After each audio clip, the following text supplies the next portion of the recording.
Entonces estamos como que saliendo los dos. Listo, pues muy buenas. Listo, muy buenos días. Nos encontramos en la Universidad Uniandes con el psicólogo clínico Ricardo Arias, el cual es psicólogo de la Universidad Uniandes, sede Tulcán. Muy buenos días, Doc. ¿Qué tal, John? Muy buenos días. Un gusto estar conversando contigo hoy. Bueno, pues en primer lugar, hablemos un poco de su persona, hablemos un poco de su trayectoria profesional, un poco para conocerlo igualmente. Bueno, pues mi trayectoria profesional, yo me formé como psicólogo clínico en la Universidad Central del Ecuador. He trabajado en algunos lugares que me han enriquecido también la parte experiencial. He trabajado en un colectivo como primera experiencia en la parte de, se llama Sachawarmi. Es un colectivo de mujeres. De ahí también trabajé o más que trabajar, es un voluntariado en un psiquiátrico que es el Sagrado Corazón, que se encuentra en Quito. De la misma forma, realicé mis prácticas profesionales en el Hospital Enrique Garcés, el Hospital del Sur, que le conoce, y de ahí posteriormente ya trabajé como asistente de la parte de psicología social en la Universidad Central del Ecuador, y de la misma forma ya en una empresa en Ambato que se denomina FUNDER, que es un centro de capacitación, y ahora en la Universidad Regional Autónoma de los Andes, aquí en Tulcán. Y dígame, ¿qué lo motivó a estudiar psicología cuando usted decidió ingresar a la universidad y dijo, no, yo quiero estudiar psicología? ¿Qué fue la motivación para escoger esta carrera? ¿Cuál fue ese principal estímulo para conseguir toda esta trayectoria? Bueno, pues te cuento que a mí la psicología me llamó mucho la atención desde finales de un quinto curso, podría decirte yo. Me empezó a llamar la atención todo lo que es el comportamiento humano, todo lo que son las conductas, todo lo que son el hecho de buscar también un por qué pasan ciertas cosas o por qué se comportan de alguna u otra forma las personas en ciertos momentos. Entonces, siento que ya fue esa curiosidad la que me llevó a la psicología. Entonces, bueno, dando gracias, se pudo conseguir un cupo y empecé a estudiar esta carrera que es muy, para mí, muy esencial para el desarrollo de la sociedad. Claro, a ver, iniciemos con la entrevista acerca de la temática, ¿por qué es importante la observación psicológica? Eh, bueno, iniciemos con la primera pregunta. ¿Cómo define la observación en el contexto en el contexto de la psicología? ¿Y por qué considera una herramienta clave en la formación y práctica profesional del psicólogo? Mira, la observación dentro de la psicología es una herramienta clave para nosotros poder identificar ciertas situaciones que pasan con un paciente, con un grupo de personas, con una comunidad también, porque el psicólogo también está en la comunidad. Inclusive dentro de una empresa también la observación es clave porque el comportamiento del ser humano no solo es verbal, no, perdón, el lenguaje del ser humano no solo es verbal, sino también es no verbal. Y mediante la observación nosotros también podemos identificar ciertas situaciones, gestos, diferentes momentos Señales. en los que justo el paciente nos da señales de ayuda, tal vez señales que nosotros mismos podemos identificar ya De malestar. con justamente algún malestar, alguna crisis que esté pasando. Entonces, es una herramienta que nosotros utilizamos a diario. Inclusive ahora, mira, nosotros podemos también ver que la observación también se puede dar dentro del ámbito virtual, porque la psicología ahora ya no solo es presencial, sino también es virtual. Entonces, mira, diferentes lenguajes no verbales, como el hecho mismo de no prender la cámara, también ya nos da una lectura de un caso que nosotros podemos tener. Claro, como que no estuviera prestando atención, muestra poco interés, ¿no? Más que prestar poca atención, podríamos nosotros ver que existe un cierto tipo de rechazo, inclusive hacia él mismo podría ser, o tal vez podemos trabajar con la parte de su imagen, porque no le gusta tal vez prender la cámara, no le gusta apuntar de cámaras, entonces imagínate cómo nosotros ya podemos dar una lectura en base a la observación que nosotros damos. Inclusive, como te digo, cada vez el primer contacto con el paciente es indispensable y mediante la observación nosotros ya podemos establecer como que ya esos pasos para allá, el camino. Parámetros para evaluarlo al paciente. Correcto. ¿Cómo cree que podríamos definir así en un pequeño concepto qué es la observación en psicología? La observación en psicología, un concepto que yo te puedo decir que es el momento en el cual nosotros identificamos, ¿sí?, cada una de las señales que nos da el paciente, cada una de las manifestaciones que nos da, ya sean de forma gestual, ya sean de forma inclusive con diferentes movimientos que puede generar el paciente. Tics nerviosos. Correcto, a veces, mira, te comento que algunos pacientes vienen con movimientos de las piernas bastante bruscos. Entonces, ahí es cuando nosotros tal vez podemos identificar que existe algo más que está dentro de su mente en ese instante. Entonces, a eso yo te podría decir como la parte de la observación psicológica. Claro, mira, hay que añadir también que dentro de la observación clínica, nosotros también tenemos aquí diferentes teorías que fortalecen esta observación. No es una observación, por así decirte, ingenua. Ingenua o correcto, subjetiva, superficial. Correcto, es una observación que nosotros, en base a la práctica, en base a la teoría, nosotros adoptamos para poder establecer esos parámetros. Eso con referente a la práctica. Sigamos a ver con la siguiente pregunta. A ver. Se señala que no existe observación ingenua y que ésta siempre está condicionada y determinada por una teoría subyacente. ¿Podría explicar qué implica esta afirmación y cómo la formación teórica influye en la capacidad de observar eficazmente? Te cuento que, mira, la observación ingenua es más que nada el hecho de cómo todas las personas percibimos el mundo, ¿no?, desde su propia perspectiva. Entonces, si nosotros hablamos de observación psicológica, observación clínica, nos dirigimos netamente a la parte del malestar que está llevando el paciente.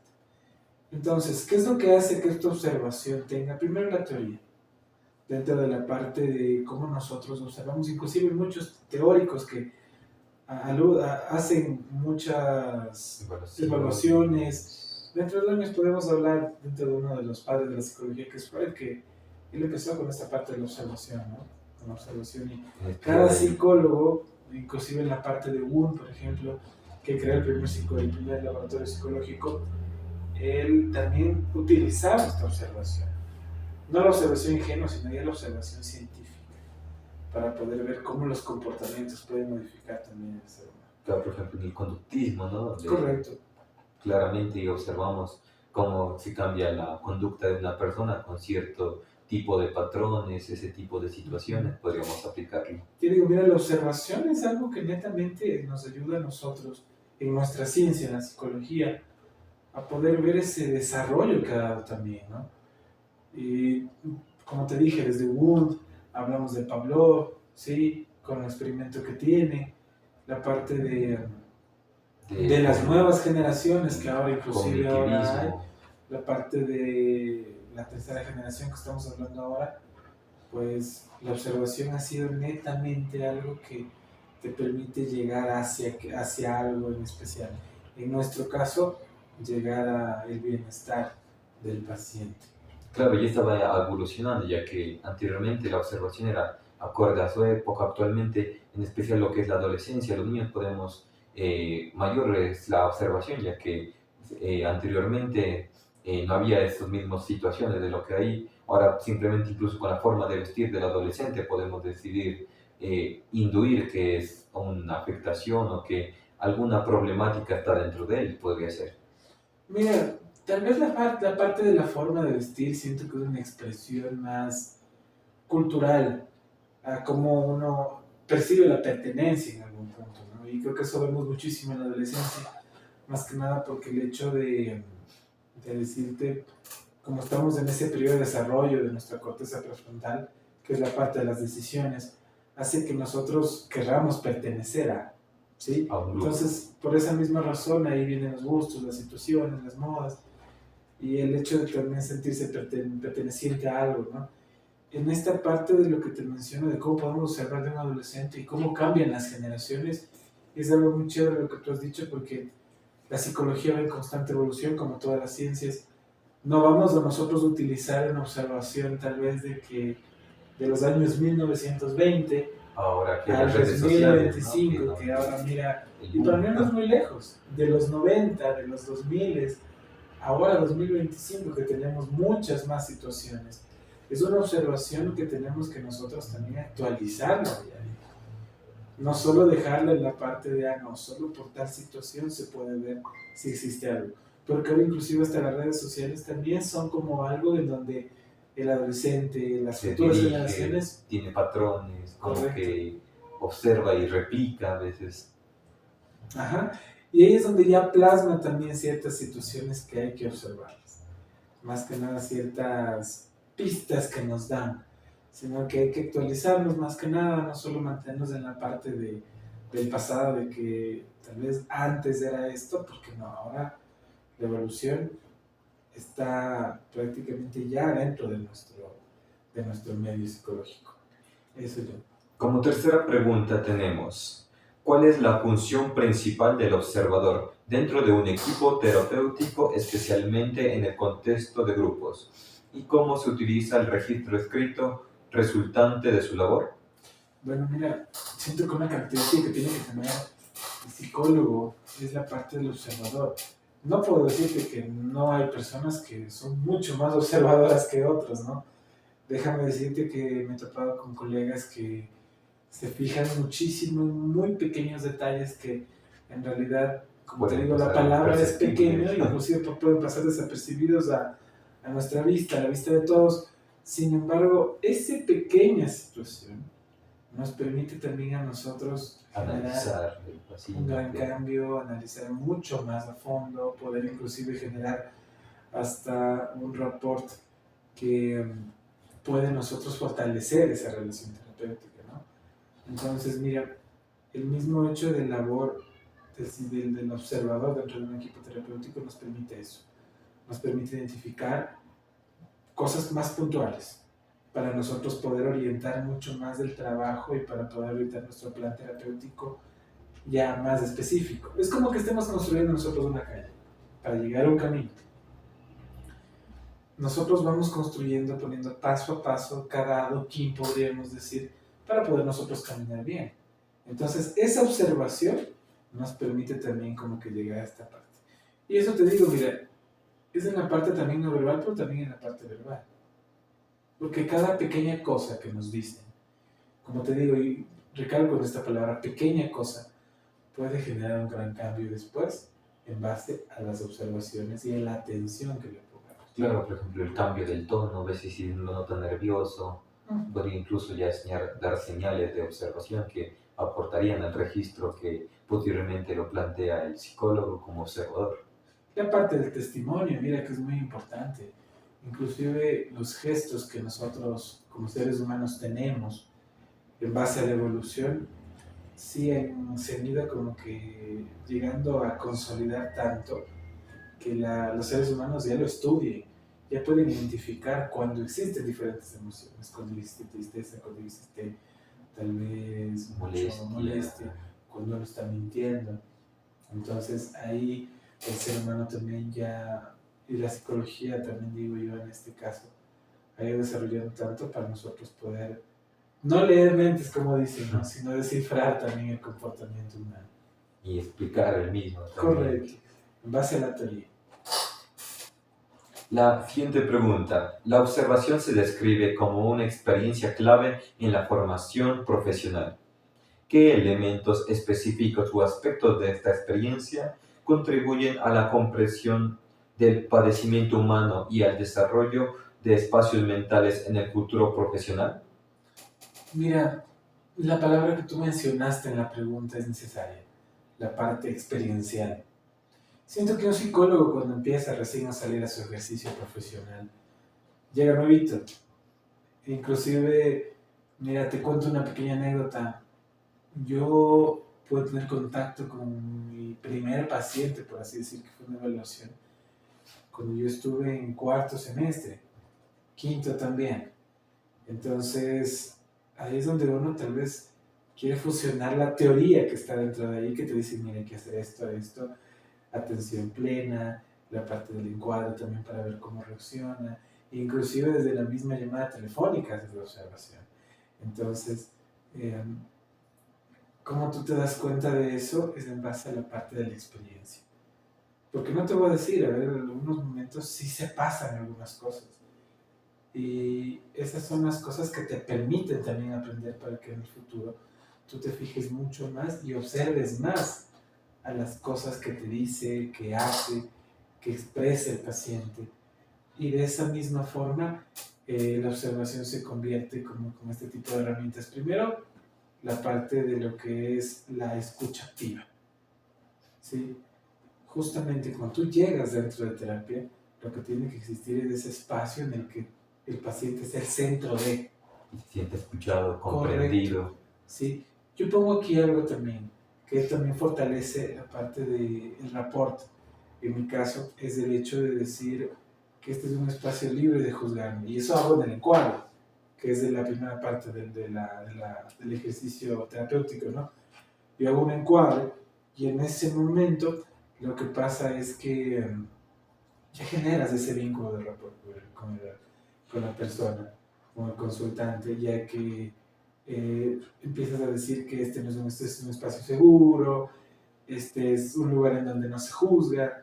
Entonces tú ya vas viendo esta manera de cómo el paciente empieza a Relajarse. liberarse un poco más, empiezas a tener esta parte también de lo que es el contacto visual, que hace que tú tengas eso, esta parte de que tú te sientas también como que parte del ejercicio.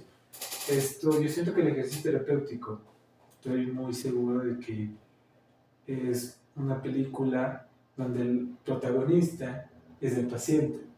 Sin embargo, el actor que soporta es el terapeuta para poder estar en esa sintonía.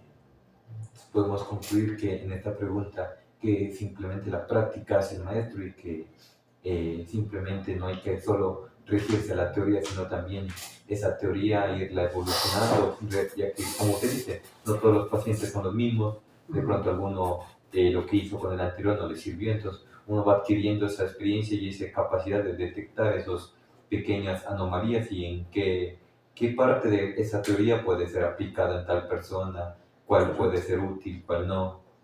Mira, yo soy una persona que es muy creyente de que cada teoría, y hay que ser muy claro en esto, la práctica te ayuda, por supuesto que sí.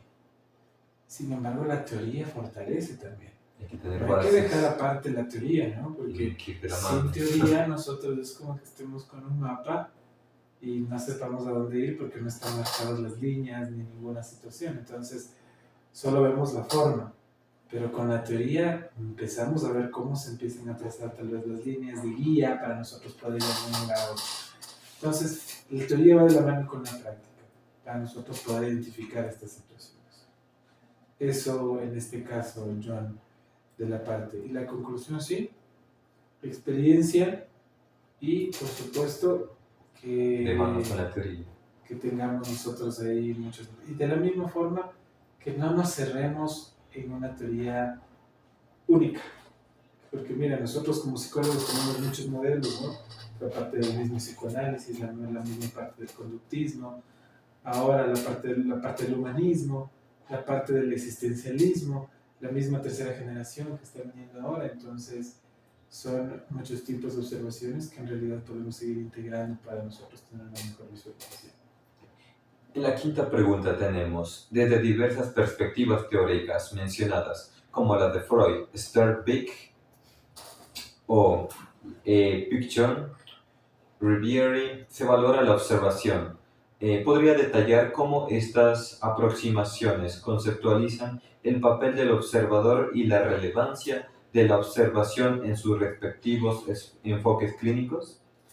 Mira, vamos a empezar con la de Freud. Bueno, nosotros en la parte psicológica consideramos a Freud como el padre de psicoanálisis. Sí, la parte de donde empezó el psicoanálisis, la teoría del ello, el super-yo, las fases también del desarrollo. Entonces, dentro de él hay una teoría que habla sobre observar sin prejuicio. Entonces, esta parte de observar sin prejuicio hace que también el paciente se mantenga como que parte del ejercicio terapéutico. Entonces, no es que estamos con una observación flotante, ¿no? Sino estamos con una observación ya más centrada en el caso de psicoanálisis, centrada en la parte problemática también, ¿no? Entonces, eso cambia también en la parte del humanismo, cuando ya no solo hablamos de la observación como parte del problema, sino vemos al ser humano como un todo total. No vemos como que, digamos, mi caso, Ricardo y mis problemas, sino Ricardo es un contexto general en donde va desde la parte biológica, psicológica y social. Entonces, eso también es la parte de la observación, ¿no? Del otro autor, ¿cómo me dijiste? Sterbick. Sterbick. Mira, en el caso de él, si no me equivoco, es la parte de la observación a bebés y los primeros comportamientos que él tenía. Entonces, el hecho de la observación a los bebés hace que te permita también ver cómo empiezan los primeros pasos de tu vida, ¿no? Porque, mira, el desarrollo del ser humano, desde las primeras etapas, sí, empieza desde la gestación. Empieza desde, claro, la concepción. Correcto, desde la concepción, o sea, perdón, la concepción empieza con diferentes cosas que entran desde el mismo vientre de la madre. Incluso podríamos decir que empieza desde la propia madre, porque muchas veces lo que consuma la madre, la emoción de la madre, podría incluso transmitirse al niño, al futuro adulto, incluso porque coloquemos, si la madre es toxicómana o es alcohólica, pues esto, para mal o bien, se va a replicar en el niño y va a salir con esas afecciones y esto cada vez va a engravecer en el futuro. Y mira, sucede, ¿no? Incluso mira, la parte genética, podría hablar aquí, que siento que la parte infantil también sabe mucho más del tema genético, influye también dentro del comportamiento de nosotros los seres humanos. Entonces, mira, hablando de cómo esto afecta de la parte de la madre, de la parte del bebé cuando nace, las primeras situaciones, inclusive el mismísimo llanto que dice, es algo que se observa para el desarrollo, que sirve para que las futuras generaciones tengan mucho más teoría y conocimiento. Claro, incluso, por ejemplo, como anécdota me gusta, es una teoría que nos habla acerca de que incluso el mismo hecho de el niño lactar del propio seno de la madre, eso le da ese apego y esa relación y vínculo con la madre. No es lo mismo si comparamos a un niño que ha tenido este contacto con la madre a un niño que simplemente ha bebido fórmulas desde su nacimiento. Ajá, es ese apego justamente, inclusive no solo se hace con la madre, sino también con el padre, mire. El padre tiene que tener la parte de arriba descubierta y genera también apego con el bebé. Entonces, mira cómo este tipo de situaciones permitieron la observación también. Y eso es en base a experimentos. Y el último que tú me dijiste es el... Picton Riviere. Ya, él, si no me equivoco, estoy seguro es de la parte de la observación de los grupos. ¿Sí? Entonces, mira, como seres humanos nosotros somos individuales, sin embargo, la misma parte de cómo nos desenvolvemos en grupo también nos permite ver diferentes comportamientos nuevos que tenemos, ¿no? Claro, somos seres sociales, o sea, debemos interactuar y aprender a interactuar y vivir en la sociedad. Inclusive, mira, la observación que él hacía en la parte grupal hizo que vengan nuevas teorías, nuevas técnicas, nuevas herramientas que ahora se utilizan. Podríamos poner inclusive el caso de lo que es el mapeo de autores en la psicología social, en donde nosotros diagnosticamos una afectación comunitaria. Podemos llamarlo sí se puede hacer. La psicología de las masas, ¿no? De Correcto. Los pueblos, como... La persuasión, la manipulación, todo eso es en base a la observación grupal. Y de la misma forma, mira, el hecho de las cosas como terapia grupal, en el caso de psiquiátrico que todavía se utiliza, en la parte de alcohólicos anónimos, narcóticos anónimos, que se utilizan muchísimo estas técnicas también, derivándose de la parte gestáltica. Entonces, mira, cómo es que se va haciendo en base a la observación y en base a cómo se fortalece la teoría de lo que te dije con la práctica, para poder generar conceptos muchísimo más grandes. Incluso lo que es el marketing, podemos decir eso, ¿no? Como aplican la psicología en la persuasión y cómo eso aplica lo que es la teoría de las masas, cómo hacer que la gente interactúe y se una a este grupo y simplemente replique a través de la observación. Aplican estas teorías psicológicas muchas veces las marcas.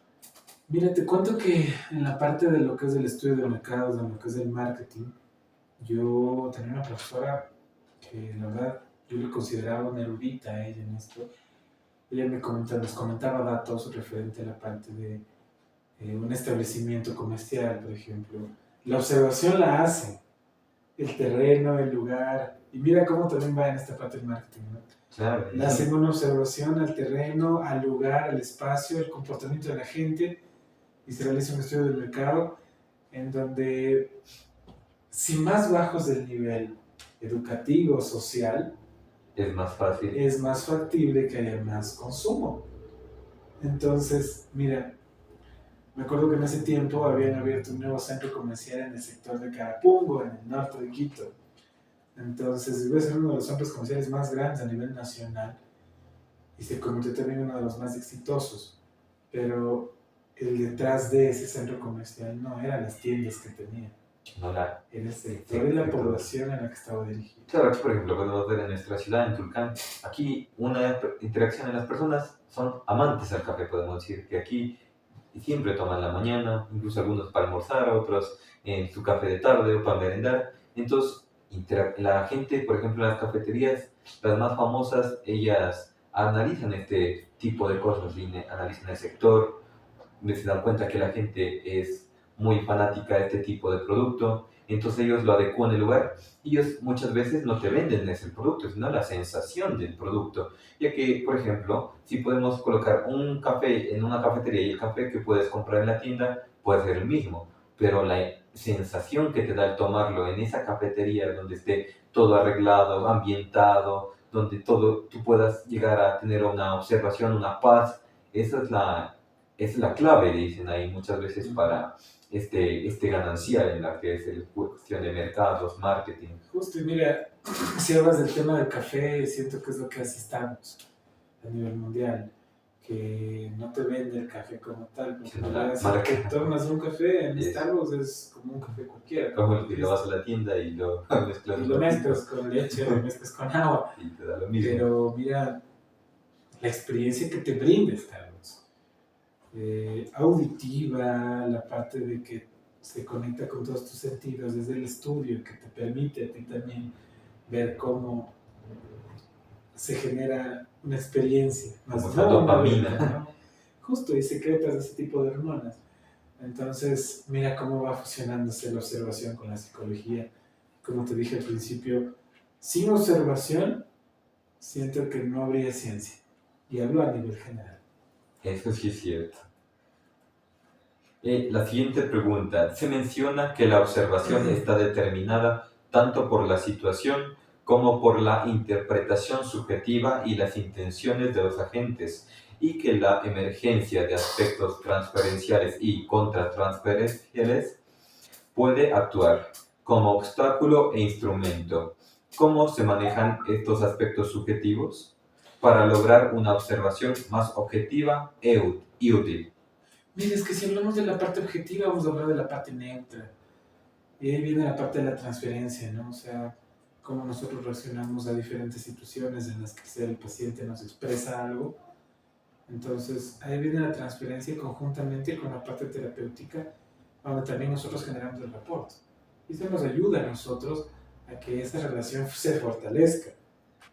Claro, por ejemplo, el no juzgar, ¿no? Por ejemplo, si llegan a una cita y te dicen, disculpe, mis preferencias sexuales son diferentes. No vas a manifestar, decir, no, yo no comparto contigo, sino que mantienes neutral y al no tener este prejuicio la persona se abre y muchas veces entiendes el problema que en verdad y que muchas veces no es que la persona tenga la preferencia sexual, por ejemplo, diferente a lo que se considera entre comillas normal, ya que eso del normal no existe, pero muchas veces la anomalía es otra. De pronto puede ser la cuestión familiar, cuestión organizacional, en la sociedad, laboral, hay muchos tipos de anomalías. Mira, justamente en ese caso que tú dices, el mismo hecho de hablar sin juzgar, te permite a ti también expandir también toda esa experiencia que tú tienes en todos los seres humanos, porque cada ser humano es un mundo. Y inclusive a veces, mira, eso pasa con la transferencia, ¿no? Lo que buscamos es brindarle ese espacio seguro al terapeuta, pero claro, sin olvidar que nosotros tenemos un papel de terapeutas y existe el papel de paciente. Esa es la parte de transferencia, que sí va a estar intercambiándose diferentes situaciones, sin embargo se mantiene como ese papel. Ahora, ¿cómo hablamos con la contratransferencia cuando ese papel se va mezclando? Y existen diferentes emociones, inclusive hasta sentimientos por la parte del paciente, y ya se convierte en algo que inclusive puede llegar a obstaculizar el correcto desarrollo de la terapia. Y es algo que sucede, ¿no? Que dicen, ah, no, se enamoró del terapeuta, una contratransferencia. O existe tanto involucramiento, una Que solo se involucración siente bien muy con el fuerte, terapeuta, justo. claro, o Y sea, en el terapeuta igual, o sea, viene una involucración en donde ya el terapeuta se apega quiere mucho al hacer problema. absolutamente todo para que el paciente pueda sentirse bien. Y en realidad eso es lo que tenemos que hacer, o sea, buscar herramientas, buscar situaciones. Sin embargo, tomo las palabras de un profesor que yo tenía. Un psicólogo no es un Cristo de iglesia, no es un Cristo personal de la persona. ¿Y a qué se refería él con esto? Me refería a que las personas van siempre y piden tal vez en la iglesia cada momento por diferentes problemáticas. Entonces el terapeuta también tiene su vida, el terapeuta también tiene sus problemas, el terapeuta también tiene su propia experiencia. También es una persona. También es un ser humano. Nos Claro, formamos profesionalmente, sin embargo, no dejamos la esencia humana de ser nunca. Entonces, es ese tipo de la contratransferencia como obstaculiza. Y en base a la observación nosotros también podemos identificar cómo está yendo ese camino terapéutico. claro, yo puedo recordar unas palabras que me dio una gran docente, que fue: un psicólogo no ayuda, sino él explica y la decisión es tomada por el paciente. Nosotros solo somos el guía nomás, no somos el ayudante, no somos el amigo, sino somos simplemente el guía. Y la decisión final la tiene el propio paciente. Nosotros solo interpretamos, explicamos y guiamos al paciente durante su terapia. Justo, mira, y lo que dices es muy cierto en realidad. Más que no decirte que no ayudamos, yo sí siento que ayudamos. Sin embargo, nosotros nos convertimos en una guía, no es solucionador de problemas. Por eso inclusive hay momentos en los que se tergiversa el concepto del psicólogo y dicen, ah, te fuiste al psicólogo para resolver tus problemas o ya te ayudó a resolver tus problemas, cuando tal vez está mal empleado ese concepto, ¿no? Tendría que ser, te guió a que tú resuelvas tus problemas, porque lo que te guía es prácticamente a desenredar tus propias situaciones para poder encontrar un camino y dirigirte ahí a la solución. Entonces, eso con referencia a la transferencia y contratransferencia, que sucede muchísimo en el ejercicio terapéutico. En la séptima pregunta tenemos: en la observación, no solo los símbolos verbales son importantes, sino también los gestuales y corporales. ¿Qué relevancia tiene la captación de estas conductas no verbales y los climas emocionales para la comprensión de la dinámica grupal o individual? Mira, la parte no verbal es indispensable identificar en un ejercicio terapéutico porque son esos momentos en los que también te va haciendo que evidencies malestares, que se evidencien también emociones que están contenidas.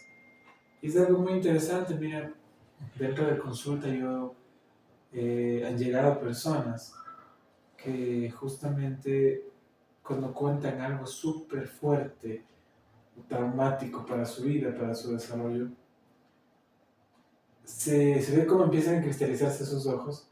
Sin embargo, dejan como que se aguantan, respiran y dicen, no, no debo llorar. Y ya con ese comentario nosotros ya vemos que podemos hacer otra pregunta y hacer parte de lo que una vez hablamos del diálogo socrático, que en base a preguntas llegamos a una solución, ¿no? Entonces, como que, ¿por qué no debes llorar si este es un espacio seguro? Entonces te va explicando más situaciones, hasta que en algún punto puedes decir, mira, este es un espacio en el que no te vas a sentir juzgado, no es correcto ni incorrecto el hecho de llorar, como te pongo un ejemplo, y generas también esa confianza, y puede que él libere una emoción que debe estar contenida por mucho tiempo, te cuento, en este caso. Entonces, mira cómo es eso, mira cómo sucede con la parte no verbal. De la misma forma, como te mencioné, con diferentes movimientos corporales que a veces uno se ve, que a veces inclusive nosotros podemos preguntar, como que una vez me acuerdo que tuve un paciente que le dije, eh, tal vez tú estás con tiempo, tenemos tiempo, y justamente él me comentaba que no, que tenía todo planificado, que él había llegado, me acuerdo, había llegado 10 minutos después para la sesión, entonces él había llegado muy desesperado, muy ansioso, en su parte, no en la parte de hablar, porque hablaba muy fluido, sin embargo, en su parte comportamental, que veía celular, que veía esto, que movía sus piernas, entonces uno se pregunta y empieza a comentar que todas las situaciones ya podemos identificar cómo es esa persona, entonces cómo es la parte de su personalidad, ¿no? Entonces, eso referente a la parte de como el lenguaje no verbal. Y la parte emocional, mira, yo siento que si generamos un clima aquí que uno puede expresarse, puede hablar, se pueden generar momentos poéticos extraordinarios, y momentos poéticos donde tanto tú como paciente como terapeuta llegan a conectar tan fuerte, ¿sí? Respetando la parte de la ética del ejercicio, y se genera algo, tú liberas un peso que tienes encima. Entonces mira dónde puede llegar también la parte de la observación y dejar que uno se exprese, que este no sea un lugar en donde uno venga a tener vergüenza de contar las cosas, Claro, sino que muchas venga a veces, expresarse a lo que sucede, sin evitar ser juzgado. algunas veces incluso por liberación, veces gritan, ¿no? Uno, o sea, si lo vemos desde otra perspectiva, dice, no, él está mal, pero muchas veces es porque tuvo una emoción reprimida por demasiado tiempo y es bueno también liberar, a veces de pronto a través de un grito, a través de llorar, o incluso algunos tienen otros tipos de formas para liberar, a veces de pronto a través de una meditación, pero es bueno siempre liberar este tipo de emociones, ya que es una bomba de tiempo, si no se la controla, esto simplemente puede explotar y la manera en la que explote y en el lugar donde explote podría llegar incluso a ser fatal. Mira, y tomo las palabras de un psicólogo, si no me equivoco, se llama Paul Ekman, que él decía que las emociones no son buenas ni malas, pero sí hay que tratar de convivir con ellas. Y hay que convivir con ellas. Es como que nosotros seríamos una vecindad. Ahorita veo que la vecindad del Chavo está muy popular por la serie. Netflix. Entonces, mira, si tú formas una vecindad con tus emociones, no digo que cada personaje de la vecindad sea una emoción, que en realidad puede ser, pero cada emoción convive con otra, interactúa con otra.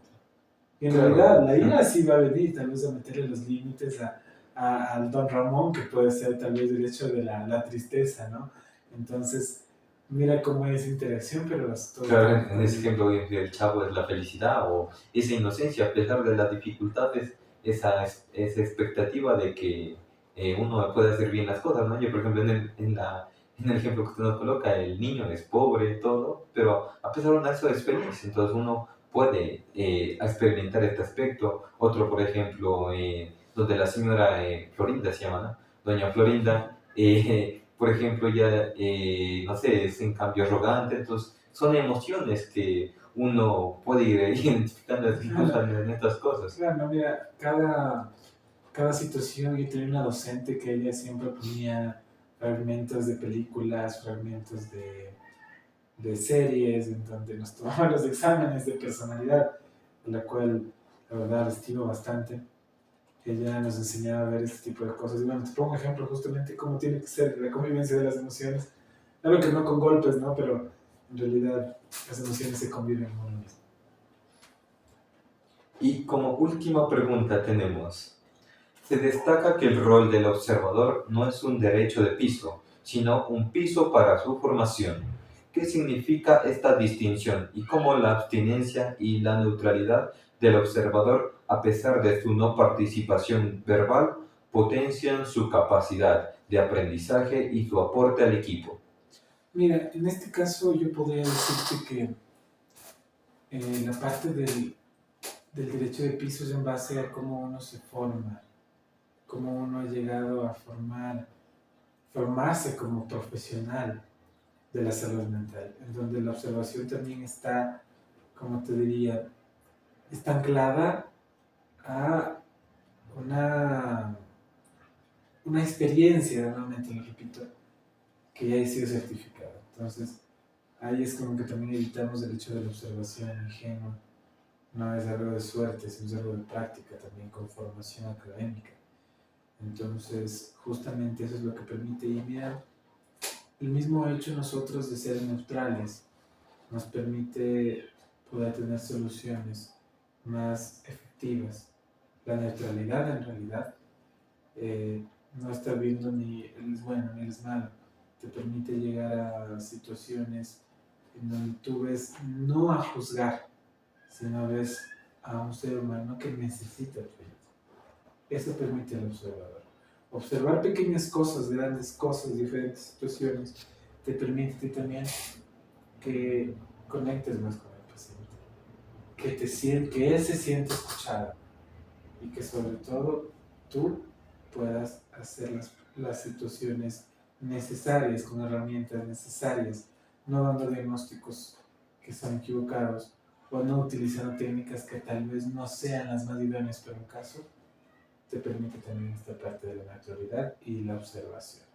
Justamente ese aspecto que usted nos acaba de decir de diagnósticos que han equivocado, podemos decir ahora con lo que está tan de moda, ¿no? Colocarle a un niño, todos tienen TDAH, TDAH, TDAH, cuando si tú muchas veces indagas, del 100%, capaz un 20% verdaderamente nomás tiene TDAH, y el otro 80% son diagnósticos vacíos que antes de beneficiar incluso limita y perjudica al menor. De pronto en ese momento dice, no, está fresco porque de pronto tiene menos trabajos, tiene menos exigencia, pero cuando ya vaya a la adultez, esto le va a afectar de manera drástica, ya que vivió siempre en su burbuja y cuando se la reventaron no sabe cómo enfrentarla. Cuando muchas veces incluso los que verdaderamente tienen la afección, es algo muy gracioso pues, y muy triste incluso, porque el que verdaderamente tiene es el que se esfuerza más, ¿no? En cambio, el que no tiene, pero intenta ocultarse sus cosas en base a un diagnóstico, es el que muchas veces compromete más las acciones. Uh-huh. Y mira, el mismo hecho de lo que tú dices del ejemplo del TDAH es algo que llega, inclusive, bueno, puedo decir que todavía sigue siendo algo muy común en los terapeutas de ahora. No en todos, porque hay muy buenos terapeutas también que hacen un estudio, observan, evalúan, se preparan, leen. De la misma forma están pendientes del manual, y no solo del manual, sino de otro tipo de libros que te permiten identificar un TDAH correcto y eficaz. Entonces, eso también te permite la experiencia, conjuntamente con eso. Entonces, mira cómo puede llegar a afectar a una sociedad también el hecho del sobrediagnóstico de una sobreinflación. Puede también inclusive tener otro tipo de antecedentes de este tipo de sobrediagnóstico.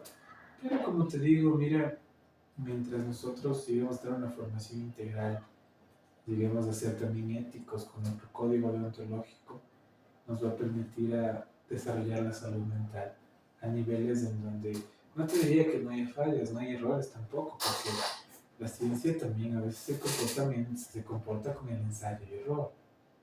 Pero la psicología, donde es algo tan cambiante como la mente. Donde... Inclusive hay personas que consideran que la psicología es una pseudociencia, porque no es algo relacionado con que ya está escrito esto y funciona para todos. Claro, por ejemplo, anteriormente era el psicoanálisis, ahora hay otra teoría, dentro de unos 10 años puede que haya algo nuevo que... Ya podríamos ir a la cuarta generación. Entonces, mírate, la primera generación de la parte de la psicología tenemos con El todo lo que hizo estructuralismo, la parte de justo, o sea, podríamos poner a algunos, podríamos a poner a James, todo William James, justo. Me olvidé de la parte del que también se basó Freud. eh, sería John Watson, No, eso es otro. Yo me acuerdo de él. Lacan, creo que es Lacan. Immanuel La parte Kant. de Lacan. Ajá, eso es también como una de las primeras situaciones donde empezó a enfermarse. Ah, Y también Lacan, todos de símbolos, sí, sí, como es significado y significante, claro.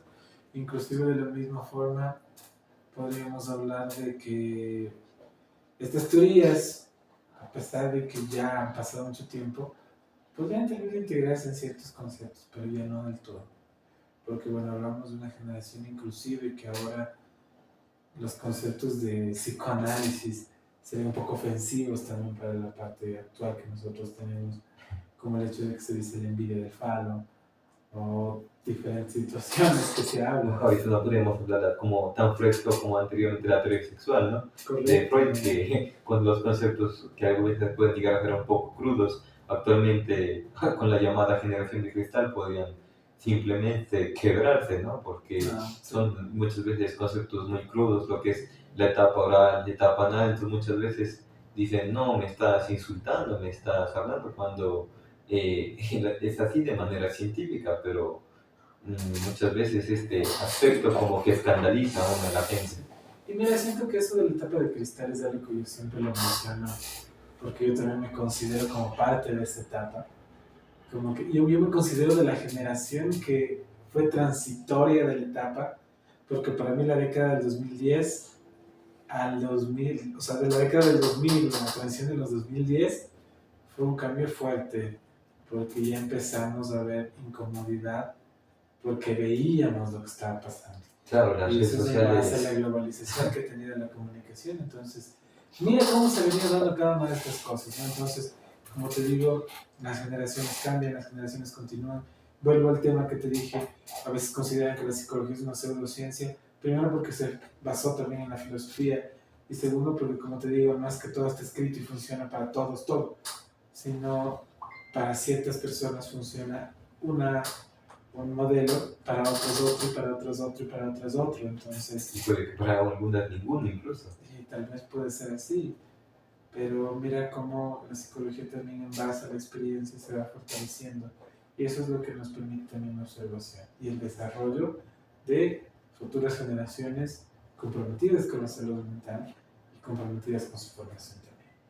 Le agradezco bastante por esta entrevista que nos ha ayudado y agradeciéndole en primer lugar por todo el conocimiento que nos ha aportado y en segundo lugar pues haciendo igualmente un honor lo que es su profesión de psicólogo clínico, su trayectoria, igualmente pues en apoyo a los que estamos estudiando la carrera de psicología, es un buen aspecto para poder entender a lo que posiblemente nos vamos a enfrentar y cómo debemos tanto lo que aprendemos vincularlo con la experiencia que vayamos adquiriendo y siempre ambos tenerlo de la mano y en este aspecto lo que es importante, como tú nos dices, la observación para una correcta diagnosticación. Correcto, inclusive mira, a las futuras generaciones yo sí recomiendo que mantengan esta guía y a veces tal vez a mí no se me da, te cuento, puede que haya casos, y he visto casos en los que tal vez a mí no se me da muy bien el aspecto teórico, pero se va súper bien la parte práctica.